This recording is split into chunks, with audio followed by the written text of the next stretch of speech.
All right. Since none of us can travel, I'm just trying to take advantage, of all the little tricks and things on my computer here, so we can be virtually looking at the Golden Gate Bridge. Okay, let's continue.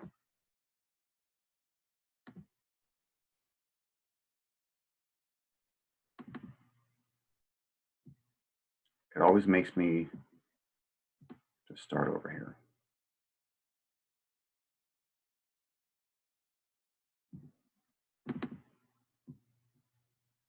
Okay. So now we're going to talk about the kidneys. And again, it's always helpful to start with normal. What's normal? So normal kidney functions, right? The kidney, let me see my kidneys, right? They help get rid of waste products. They make hormones like erythropoietin. They help control your acid-base balance. They can either reabsorb bicarbonate or dump hydrogen. They control how concentrated your urine is so you don't get dehydrated. They control levels of electrolytes like potassium and magnesium and sodium, and they control blood pressure. Well, knowing if you can remember that, it'll also help you understand some of the abnormalities that will develop, right? So if they fail to get rid of metabolic waste, then toxins build up like BUN, creatinine, and phosphates. That makes your patient tired and sick and vomit and not want to eat. The If the endocrine function fails, they don't make erythropoietin, your bone marrow, well, their bone marrow does not make new red blood cells. So now your patient's anemic and they're tired and they don't want to eat and they don't want to play because they just feel exhausted. Acid base, if that doesn't work, they get acidosis. That makes them feel sick and want to throw up. Dehydration, hypokalemia, all these things are the result of normal function not functioning. And they make your poor little kitty cat feel like crap. There are many different possible causes of kidney disease. Many different roads can lead to kidney disease.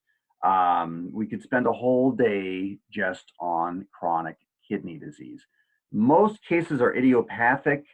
The kidneys are just not working as well. Some cases have or had inflammation, maybe a bacterial cystitis, i.e. a urinary tract infection. Sorry, hold on. Maybe the patient had a urinary tract infection, and now the bacteria traveled up the ureters to the actual kidney.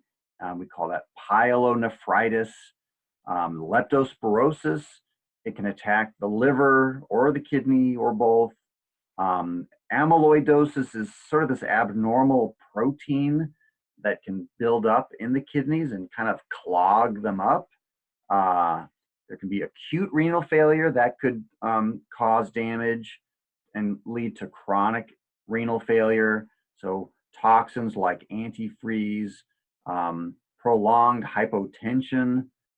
So even us doing anesthesia, if you had a patient under anesthesia for an hour and their blood pressure was low, they could wake up in kidney failure.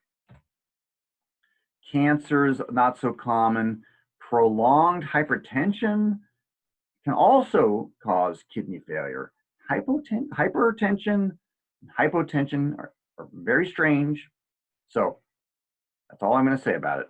And just again, the examples: leptospirosis caused by a particular kind of bacteria called a spirochete that lives in water.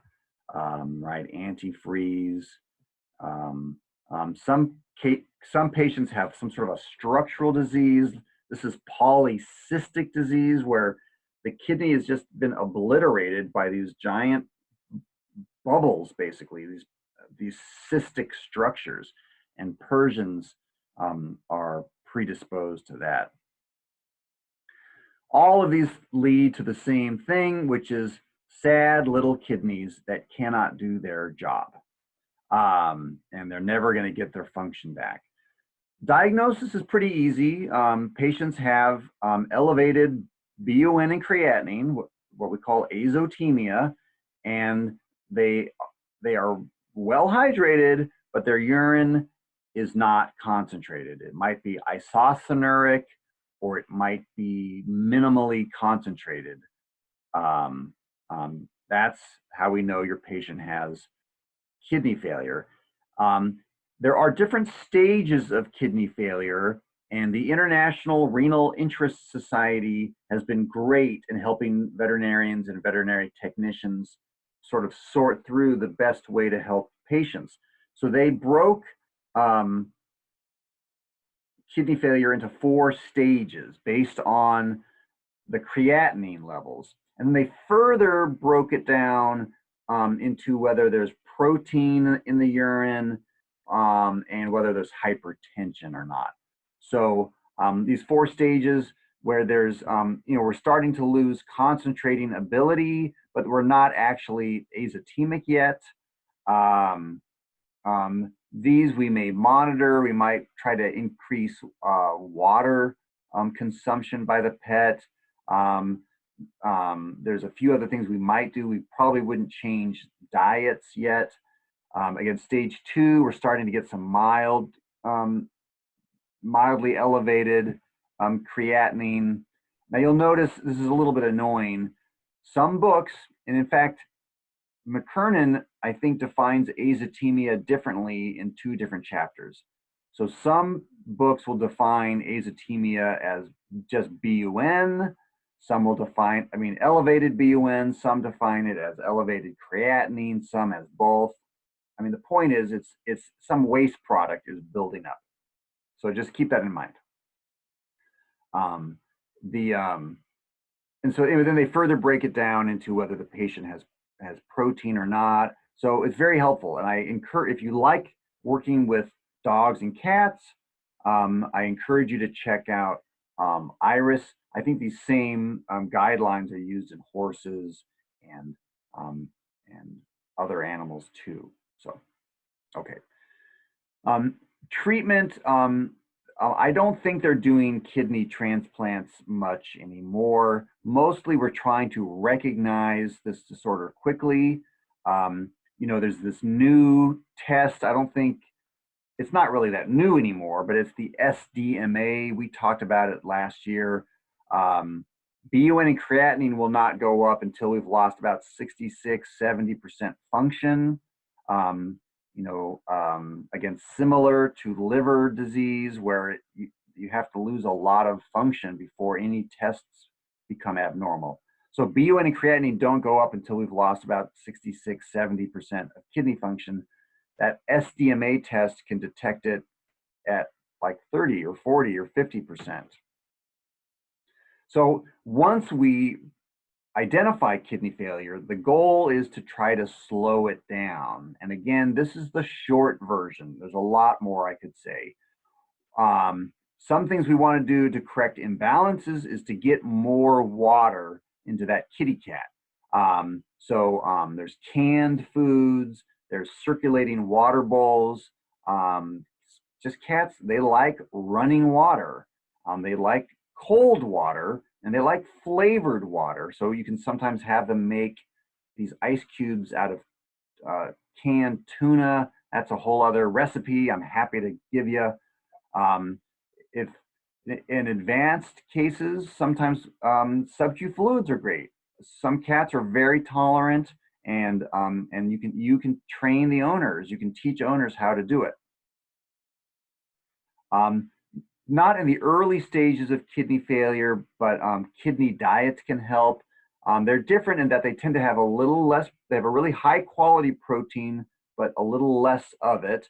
They're higher in B vitamins, omega fatty acids, zinc, just, and they're lower in salt and potassium and phosphates and other things. They're probably kind of boring tasting. And by the way, some veterinarians they don't think they're a good idea, right? Cats are carnivores. Why would we ever feed a cat a diet that's a little bit lower in protein? So not everybody agrees with these diets.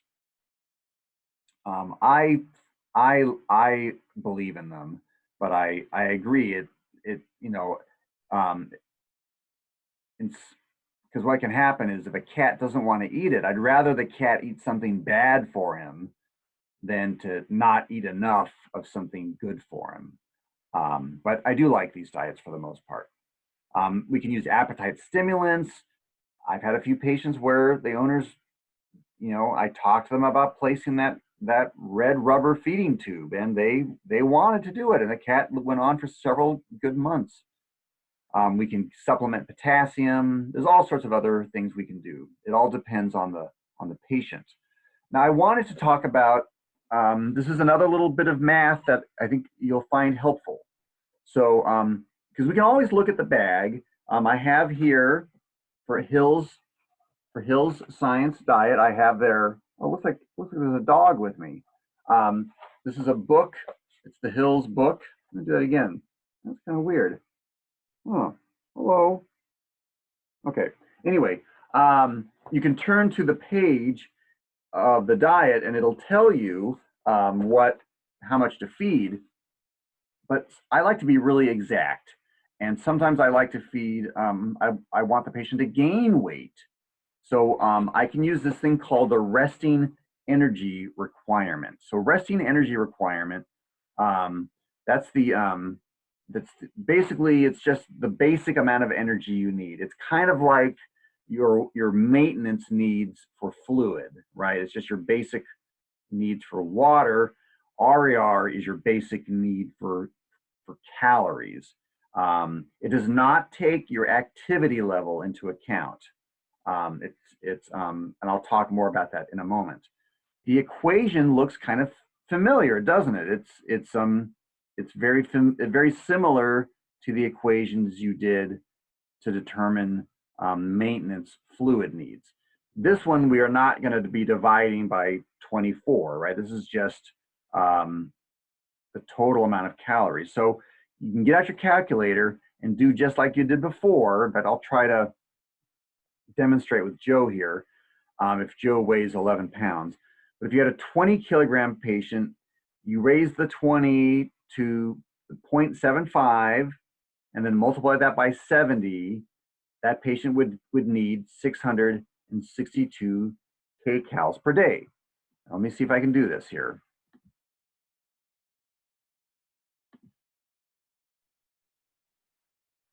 Let's see if this works. Okay, let's see if I can see if this works. I'm going to open up my calculator.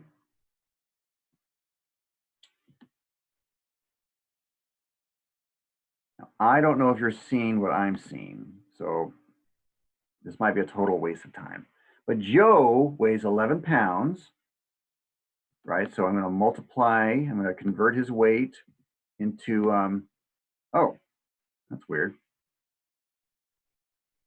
Let's go back to where we were. That's his weight in pounds, right? So I'm going to divide that by 2.2. Yeah, that's his weight in kilograms. I'm going to raise that to the 75th power. So I look for my little x to the y and multiply that by, oops, oh, I got to start over now. 0.75. So 5 raised to the 0.75 power. And I multiply that by 70. And that should give me 234. The cat, Joe Exotic, needs 234 calories a day to maintain his weight. Yes, there it is. So try that math. There'll be some, I don't know if there's any questions in the, I don't think there's any questions in the workbook about it, but let's keep talking more about this. So again, that RER does not take into account a patient's activity level. That's just your basic calorie needs. Depending on whether you're a crazy little Jack Russell Terrier or a total couch potato, we multiply that RER by some factor.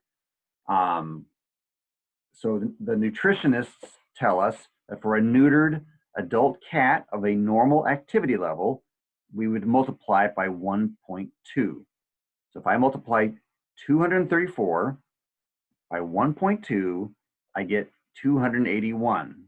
So for Joe Exotic the cat, he needs 281 calories, kcals per day. That stands for kilocalories. Okay, well, now with that information, now I know how much food he should eat. So that can, if I look in my book, and by the way, this is not an advertisement for Hills, right? This could be Purina or Royal Canin or other prescription foods, but they will give you books that tell you. The book will tell you right over here. Oops, sorry. Right over here, it tells me that the food, that can, has 183 kilocalories per can. And he needs 281 kilocalories. Well, if I do my math, let me get my calculator here. I'm just going to divide 281 by 183. I don't know if you can see that. No, of course you can't.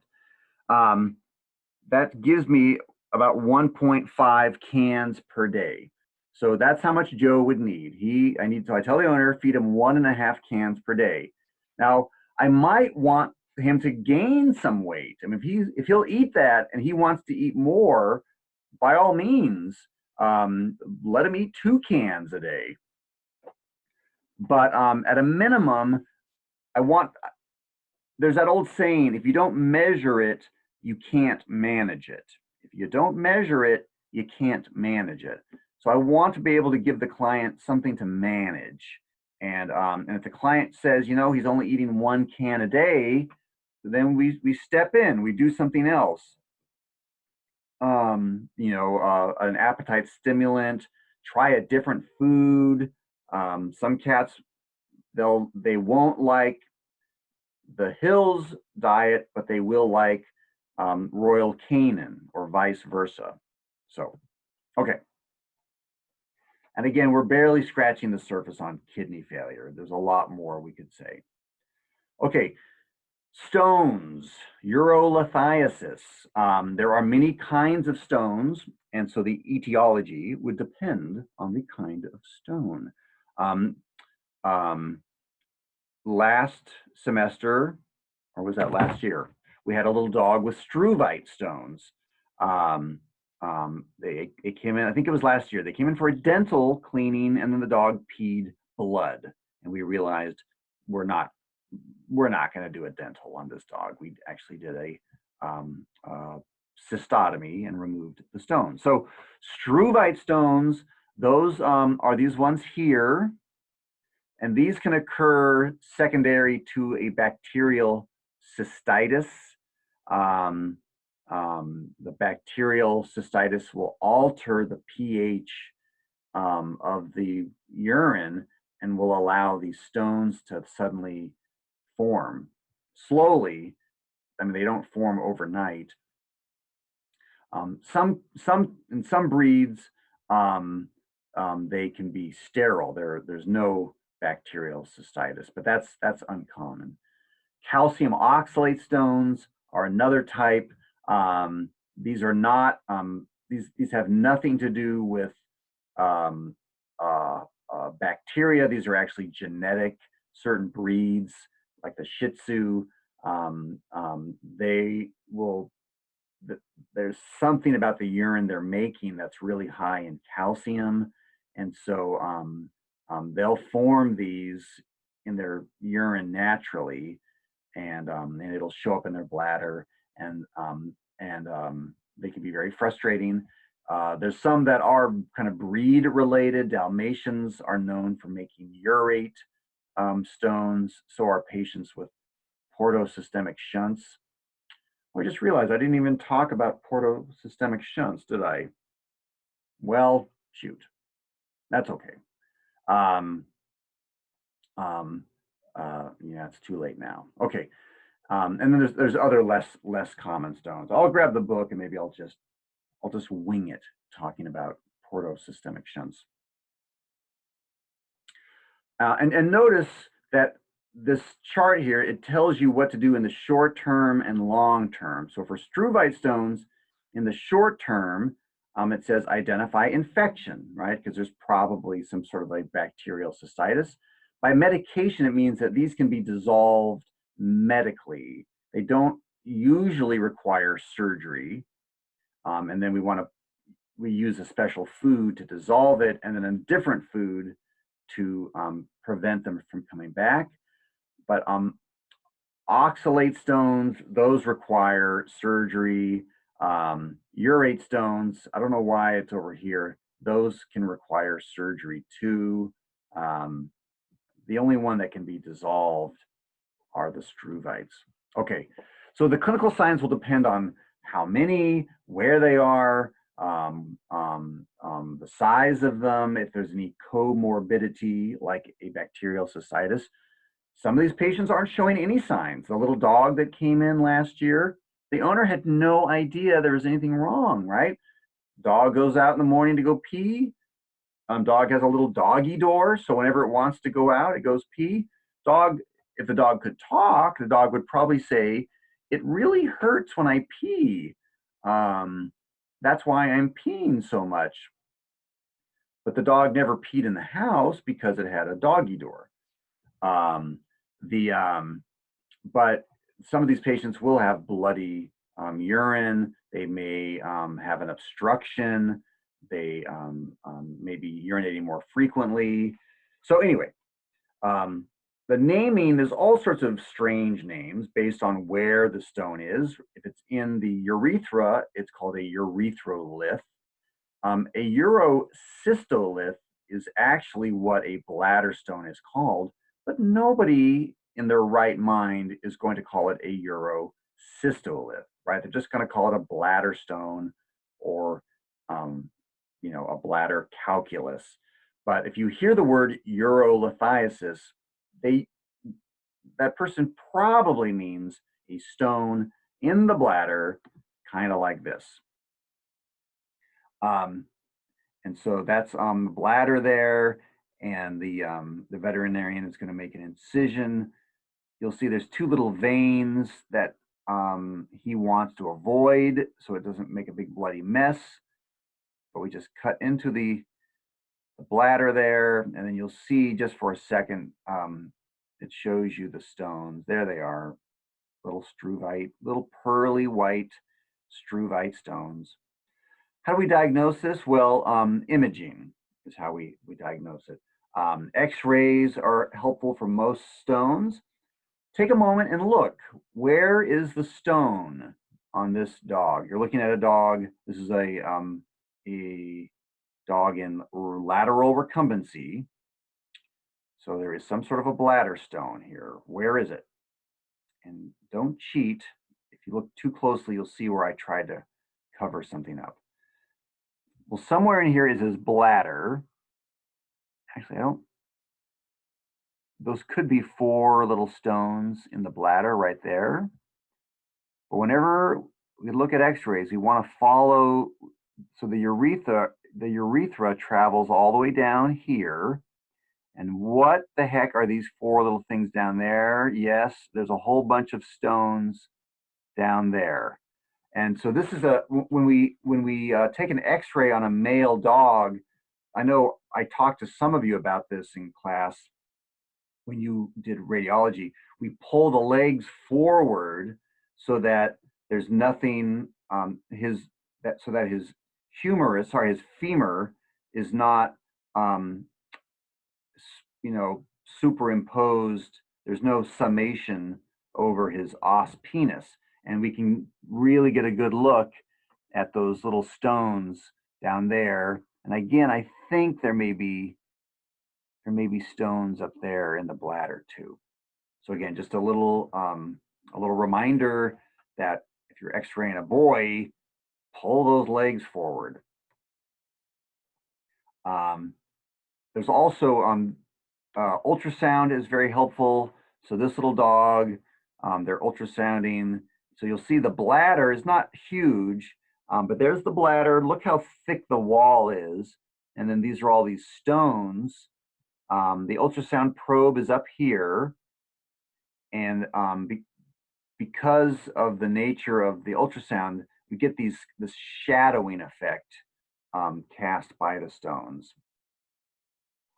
And that's helpful because a dog can have like a polyp.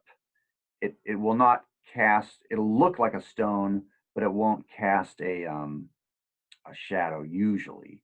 But anyway, but stones are fairly common. So we always want to, anytime you're doing an ultrasound of the bladder, take a moment and just look around because there could be a little tiny stone starting to form. Okay, struvite stones we can dissolve. Other stones we can remove surgically. There's something called lithotripsy that's a specialty practice could do. That's where they go in and use sound waves to destroy the stone. Sometimes if the stone is like this dog here, where the stone, you can't do, you don't, you can do surgery to remove those stones. It's not much fun, okay? I know that sounds weird, but cystotomies are very satisfying. They're fairly, you don't sweat bullets. Down here, if you're cutting into this dog's urethra, there's blood, you can't see anything. It's not fun. Again, I'm kind of a sick bastard, I guess. Okay, so what we would like to do is, if we could, we'd like to get those stones back up into the bladder where it would be much easier to remove and much easier on the patient. Let's consider the patient, right? It's no fun having surgery, but having your penis cut into is probably pretty miserable. So to get a stone to go, here's a stone lodged in the urethra. There's a technique called retropulsion or hydropulsion, where this is a red rubber catheter. This is the patient's penis down here, but this mostly done on male dogs. There's a red rubber catheter, quite long. There's a syringe full of water, and then what you do is one of you, your helper, sticks their fingers up the dog's rectum and pushes right here, and basically blocks this this part of the urethra. Then the person with the syringe starts to apply pressure. So now pressure builds up in the urethra. They're maybe pumping with the syringe, and then when there's enough pressure, this person releases their finger, and then hopefully this happens. The stones get washed or retropulsed backwards into the bladder. And then it's going to be a much less traumatic surgery for the patient. Okay. And then this is the surgery. This kind of shows you the whole bladder surgery in steps, right? So there's the bladder, and then they make an incision. They get all these stones out. Again, can you imagine what it would feel like to be carrying those rocks around in your bladder? Then they close in a couple of layers, so it's a nice watertight seal. And then that's kind of a funny looking staple job. Valerie, you see what they're doing? They're doing the class 4 laser. They're doing laser to help wound healing. So that's cool. Okay. But the job is not done then, because we don't want these stones to come back. And believe you me, they will often come back unless we change something. there's a wonderful place called the University of Minnesota Urolith Center. It is funded by Hill's Science Diet. I swear I am not on their payroll. You send your patient's stone to them, and they will analyze it for free. If you sent the same stone to IDEX, and I love IDEX, but if you sent it to IDEX, it's like $350. They'll do it for free. They'll give you a really thorough analysis of the kind of stone and what the client needs to do to prevent the stone from coming back, usually involving some dietary change. Yes, usually involving Hill's Science Diet. So there are some diets that are designed to prevent struvite. Some are designed to prevent oxalate. Some are designed to prevent the kind of the other less common one, the urates. And they do this by altering the pH, making the urine more acidic, limiting certain minerals. Sometimes we want clients to feed canned food. The more water in the urine, the harder it is for a stone to form. And it's important then to check, have a client bring a urine sample and check, is it watery? Is the pH acidic? Sometimes some patients, we even will do cultures and sensitivity, but it's not enough to say, here's your bag of food, see you next year. They have to come back so we can make sure the food is working. Clients will slip in chicken breasts and other things that may interfere with what the diet is trying to do. So client education is very important. Our next disorder is, you would maybe know it as a urinary tract infection, also known as a bacterial cystitis. You'll see there are also other cases. You can have an idiopathic cystitis. You could have a neoplastic cystitis, but we're talking here about bacterial cystitis. In female dogs, that's probably the most common time you'll see it, usually due to an ascending infection, right?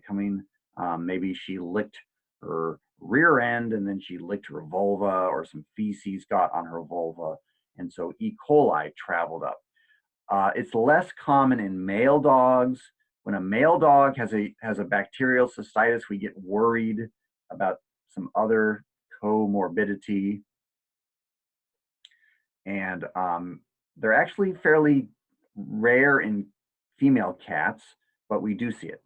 In males, we would worry about a male dog. We would worry that they had prostatitis. But some of these patients, male or female, they can have diabetes, they can have kidney failure, they can have hyperadrenocorticism, something that has set them up to get a bladder infection. But most cases, it just happens. We can cause bladder infections by placing urinary catheters, so it can be iatrogenic. So be mindful of that if you're ever placing a urinary catheter. Pathogenesis, just inflammation of the bladder wall. Clinical signs could be dysuria, hematuria, pollakiuria, which is increased frequency, inappropriate urination. So, your little dog pees in the house, that's inappropriate, right? They don't usually do that. And it looks like, some sort of raspberry syrup. The diagnosis would be the urinalysis, and in particular, sediment. Sediment is often kind of boring. There's just kind of random stuff there. This sediment is not boring. So you're just looking at this. We'll just point out a few things, right? These are the bacteria. So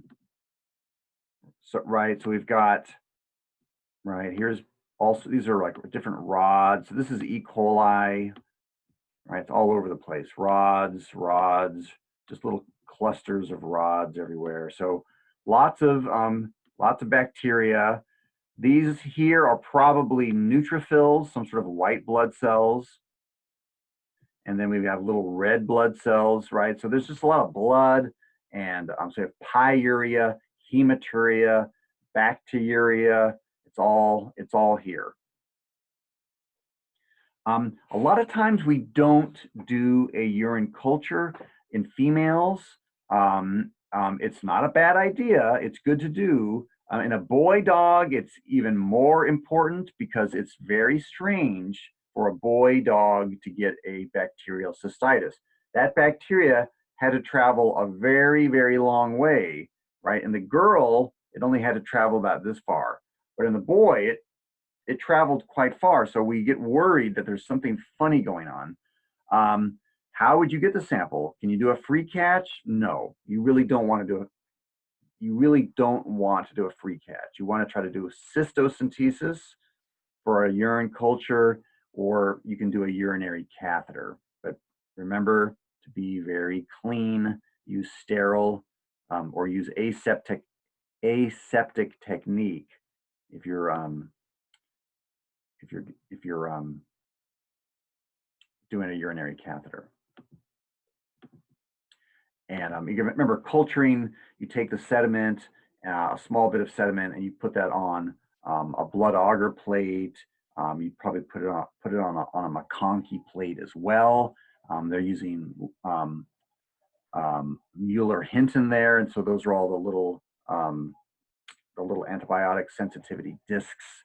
So they're trying to figure out what bacteria it is and which antibiotic will be most effective. And in some cases, we start the patient on an antibiotic while we wait for culture and sensitivity results. When we get the results, sometimes we can use a cheaper antibiotic. We may find that cephalexin or amoxicillin will be effective. And so that's a lot cheaper than Clavamox. And then we treat for maybe 2 weeks, maybe more. And then we do another culture to make sure that we've been effective. And this is important, right? Because clients will think, oh, bacterial cystitis, it's just like a human, right? A human has a UTI. The doctor says, here's some ciprofloxacin, see you later. A human bacterial cystitis is not the same as a canine bacterial cystitis. They are night and day. Humans, when we get a bacterial cystitis, it's fairly predictable. When they get bacterial cystitis, it's usually E. coli. That is not a predictable bacteria. It's nasty, and we can't just say, oh, I'm sure she'll get better. They usually do. I've had plenty of patients who could not afford a culture, and so I put the dog, we did a urinalysis and put the dog on enrofloxacin, and it cleared up. But even those folks, I told them you have to come back so that I can do a urinalysis and make sure everything's okay. A follow-up. And keep in mind, you can set up your own little microbiology lab in your practice. You know, you can charge, if they don't want to pay IDEXX $200, maybe they'll pay you $50, and you can do a culture, so long as they understand it's not going to be quite as fancy as what IDEXX did. It can still be really, really life-saving, frankly. But anyway, or sanity-saving. Okay, so the final disorder we're going to talk about, the book is a little confusing, so I'm going to describe it in a slightly different way. I'm going to use the way that that other textbooks describe it. So this is not really a disease so much as a description of some different signs. So this term feline lower urinary tract disease describes these signs we see when there's irritation of the bladder and the urethra in males and female cats. So there's stranguria, dysuria, hematuria, plaquuria, and inappropriate urination. Most of these cases are idiopathic. They are the actual disorder is feline idiopathic cystitis, but some cats actually have a stone. Some actually have an infection. Most do not. Feline idiopathic cystitis is very weird. It's a very strange disease. The bladder looks like a bacterial cystitis. It acts and feels like a bacterial cystitis. There's no bacteria there. There's nothing there. It's this inflammation of unknown cause. So, and what can happen is that inflammation can cause the urine to get kind of sludge-like, full of crystals and mucus, and then that can form a plug that will obstruct the cat. How do you diagnose something that's not there? Well, you have to rule out a bacterial cystitis. You rule out stones. So we do urinalysis, ultrasound, radiographs. Um, um, you know, in my hands, if it's if it's an adult cat, um, um, you know, usually ultrasound and I mean, I'll ask them to do radiographs and blood work, the minimum database. But at a minimum, if we can at least do a urinalysis with ultrasound to get cysto, that's usually enough to make me rest easy that it's not a stone or cancer or something like that. Um, and we also have to ask some good questions because it's amazing. This weird condition, feline idiopathic cystitis, there these these cats who get it, they are extra sensitive. Um, some something in the environment or some change can be enough to trigger idiopathic cystitis. This is not an old cat disease. In fact, the older the cat, the less likely they are to get this. This is more of a 2-year-old, 3-year-old, 4-year-old cat disease. So what do I mean by environmental stressors? Well, you name it. It could be a series of thunderstorms or fireworks. It could be that their owner's hours have changed or there's fighting in the home. It could be a kitchen remodel or construction work going on outside. And in the springtime, just looking out the window and seeing some strange cat in the yard can be enough to trigger the stress that triggers feline idiopathic cystitis. So a lot of these cases, if there's nothing there, we do not want to send home antibiotics. We might give some sub-Q fluids. We might give some medications for pain. We might give some sedatives. If there's some known behavioral problem and this problem keeps coming back, we might use some sort of an antidepressant like fluoxetine.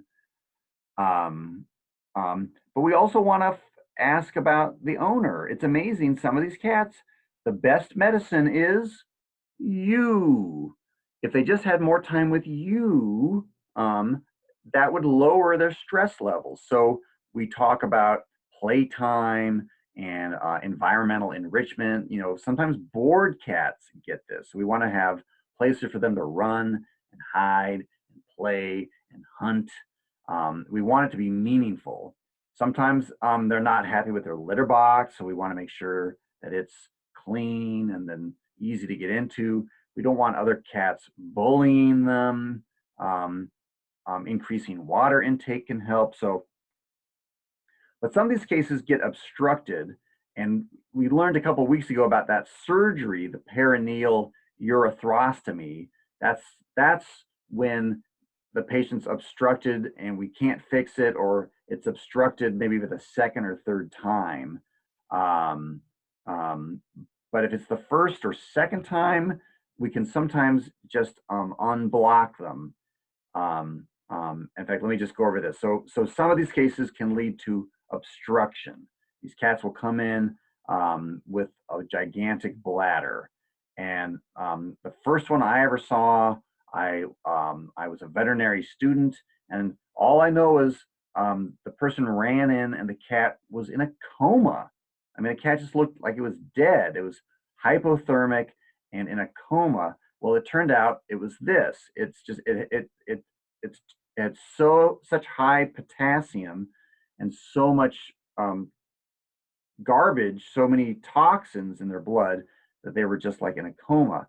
And then we ran off to the emergency room and they fixed up the little cat.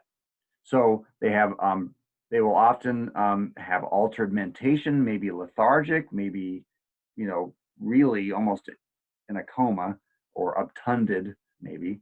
They'll have a really slow heart rate sometimes because their potassium levels are high.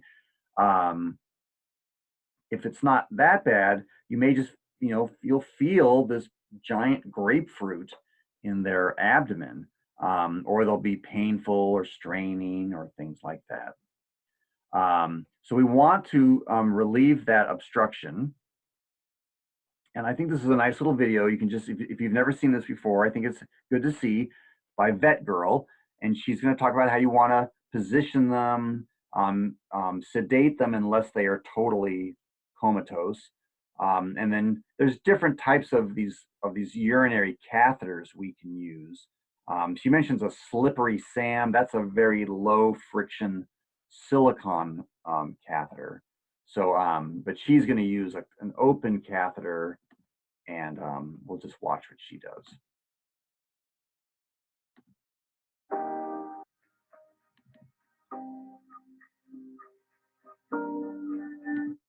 In today's spectral video, we're going to demonstrate how to unblock a cat that has feline urethral obstruction. This is a common emergency that you're going to see in general practice or even an emergency, and it's important to be able to know how to unblock a cat atraumatically and quickly. The first important thing is to remember to be set up. Make sure you have the IV catheter placed, you've started a cat on IV fluids, you have sterile gloves ready, sterile lubrication, multiple types of urinary catheters, including open or closed-end tomcats, slippery Sam, red rubber catheters, or even olive tips. Personally, I prefer to use a closed-ended tomcat followed by a 5 French red rubber catheter. When it comes to sedation for the feline urethral obstruction, pick a sedative that you feel comfortable with. This is going to depend on the stability of the cat. In the rare feline urethral obstruction cat that's critically ill and comatose or obtunded, no sedation is necessary. But the majority of cases do need sedatives. My typical go-to drugs for sedation for unblocking cats include 4 milligrams of butorphanol per cat, 10 milligrams of ketamine per cat, 2.5 milligrams of diazepam per cat, and occasionally I'll top it off with 10 to 20 mg of propofol total per cat. We have an assistant helping us, placing this cat in dorsal recumbency, and in this first technique, an open tomcat catheter is used. You can see a 1 cc syringe is being used to help with hydropulsion, and ultimately this is clinician preference. I often will use a 20 cc to 60 cc syringe attached to an extension set to help me flush the urinary catheter. In this technique, we're demonstrating with a closed-end tomcat catheter, and again, using a syringe with saline to help flush. The most important thing is when you're unblocking a cat, you have to be able to extrude the penis and hold on to the prepuce. So typically, I'll use my non-dominant hand, use my thumb and index finger, and be able to exert pressure so I can extrude the penis from the prepuce. Then I'll introduce the tomcat catheter into the urethra approximately half to maybe 3/4 of an inch so that the holes of the urinary catheter are no longer visible. Once I've secured my catheter in place in the tip of the penis, I'll actually pinch the preputial skin gently between my thumb and forefinger and pull the prepuce caudally and ventrally while I'm advancing the catheter and flushing. Remember, you have to apply a decent amount of traction to the prepuce because this is the pressure that helps straighten the flexure in the cat's penis and permits the catheter to pass over the ischial arch. Once we flushed with the tomcat, I'll actually aggressively flush as I'm pulling the tomcat out to make sure that I flushed all that grit or crystal or mucoid debris back into the bladder. I'll then advance a 3.5 French or a 5 French red rubber catheter with a syringe attached so I can flush as I'm going in. The one mistake I see is people flushing excessively while the cat is just starting to wake up. Once you get the red rubber catheter in place, make sure to secure it in place with a Chinese finger trap. This is important to do while the cat is sedate. So again, suture it in immediately once you find that it's in the proper location. You can use 2 techniques to see if your catheter is in the appropriate location. I literally will just use the wrapper from the red rubber catheter to basically pre-measure outside on the body and make sure that the urinary catheter is seated in an appropriate location. Some people will use a technique where they'll palpate the bladder until urine's coming out of the red rubber catheter. And some people will verify with radiographs to evaluate if the urinary catheter is too deep. Remember, we never want the urinary catheter curling up on itself like you can see in this video here.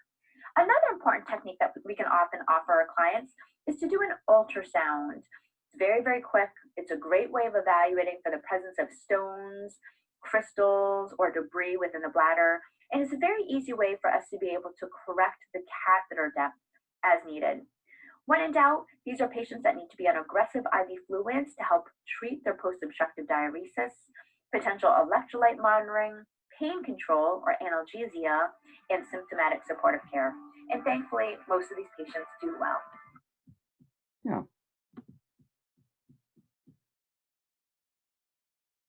All right. Okay. All right.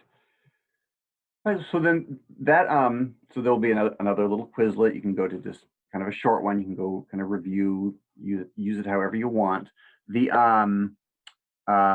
so we did not talk about portosystemic shunts.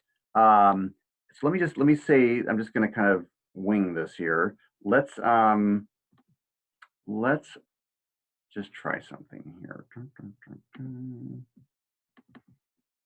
let's go over here. So portosystemic shunts, when you were a little fetus, there were various structures in you. You had little holes in your heart. You had kind of this little special tube going through your liver, because as a fetus, you didn't really need your liver. You didn't really need the right side of your heart. But when you're born, these structures close, they collapse, but sometimes they don't, right? So Valerie has a cat named Cash who maybe, I'm not certain, has one of these holes that never closed, the foramen ovale, perhaps, between the right atrium and the left atrium. This little tube that runs through the liver is called, well, if it doesn't close, we call it a shunt, portosystemic shunt. Porto usually refers to the portal vein, and so that's what this is. This is a blood vessel that did not, it's supposed to go away. It's a blood vessel that runs through the liver. It kind of bypasses the liver, but when you're born, it's supposed to collapse so that various capillaries will then start to fill with blood, and these are the capillaries that are supplying nutrients and oxygen and things to the blood. So if a dog has a portosystemic shunt, and this is a pretty good picture, right? So when you're born, let me just look here. So this one in the middle, when you were a little fetus, you had this little shunt, and it's supposed to go away like this. But if it does not go away and you try to grow up into a great big dog, you just won't, because your liver, they really should make that liver look kind of small and abnormal, because it just won't develop with that blood vessel there. This is showing us a kind of a shunt that can develop later in life. This is where a whole new blood vessel is formed that just bypasses the liver. So this is the kind of shunt that can develop in an older dog, especially if the dog has cirrhosis of the liver. This is the kind of shunt that we'll see in young dogs, especially Yorkshire Terriers. I'm just kind of curious what, well, these are not, well, there's a Yorkshire Terrier. Anyway, this kind of shows that little shunt. That's not a great picture. So what happens is you get these patients that are basically they'll act like they have liver failure. They actually have their liver could be healthy. It's just that it's not getting its blood supply. And I had a case where it was a little 9-month-old Yorkshire Terrier who was having seizures. And we did a full chemistry panel. Everything looked great. His glucose levels were great, his albumin levels, cholesterol. ALT was fine, right? So there was no evidence of any sort of inflammation, but every liver value was totally normal. And luckily, my coworker had had a similar case a year before, and she had done the bile acids test, the one we talked about earlier when we talked about hepatitis. So so I did a pre and post prandial bile acids test, and oh my gosh, it was crazy. This dog's bile acid levels were through the roof. So I recommended they go and get an ultrasound, which they did, and they confirmed the shunt. There is a surgery, but they also realized that they could probably control his seizures. The specialist told them they could probably control seizures with a slightly lower protein diet, and that's what they did. And he never had any more seizures. So, but anyway, so that was a happy ending to that story. I'm just going to look. I'm just looking here at the notes here. Yeah, the shunt that is they're calling the shunt that goes through the liver would be an intrahepatic shunt.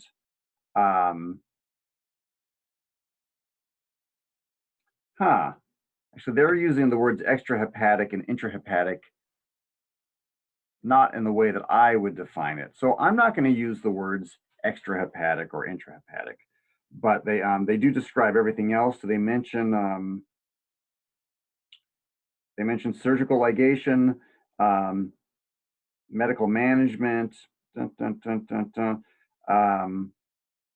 Oh yeah, they mentioned the elevated serum postprandial bile acids.